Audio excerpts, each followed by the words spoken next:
The Environmental Protection Agency is on high alert. It says cyber attacks against water utilities are becoming more frequent and more severe across the nation. The EPA recently issuing an enforcement alert which urges water utilities to take immediate actions to protect drinking water from internal and external attacks. So what does that all mean for you and your water? Something, let's be honest, we don't think all too much about it, right? We turn on the tap and we expect the water to come out. You saw Brittany Schmidt in that video there. She joins us now to talk more about her story. So let's just start with why the warnings. What did they find?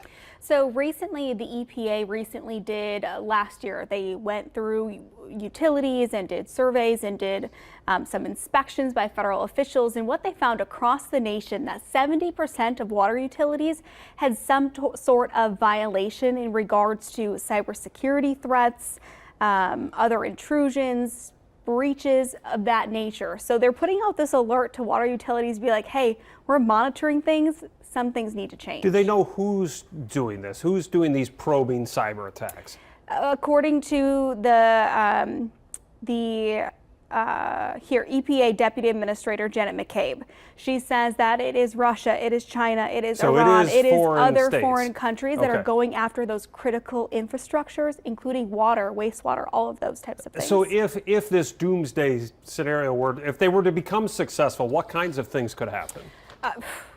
Water pump pressure, filtration centers could go down.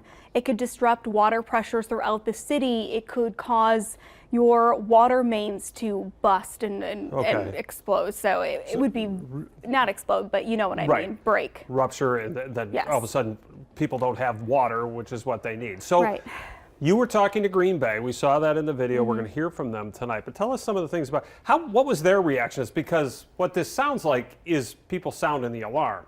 Right.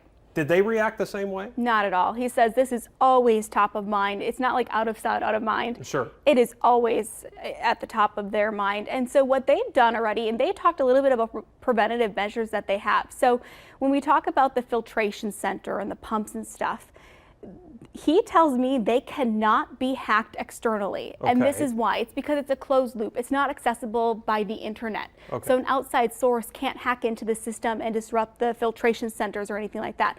They have someone manually there 24/7, physically with eyes on all of the pumps in the filtration center. That's not the possibility for some of the smaller water utilities. But people, right? So not enough staffing. So they're working like that. remotely. So they work remote, and it's easy just to get online and check things and stuff. But again, Green Bay just basically says we're old school. You know, the benefits of being able to control things remotely don't outweigh some of the threats that they're talking about. So they do that, and then they also do other trainings. You know, password. All of those types of things that everybody does, that everybody does. So there's several layers there, but it sounds like Green Bay is ahead of the game. All right, sounds good. We'll hear more on this coming up in your story tonight on Action 2 News at 6. We want to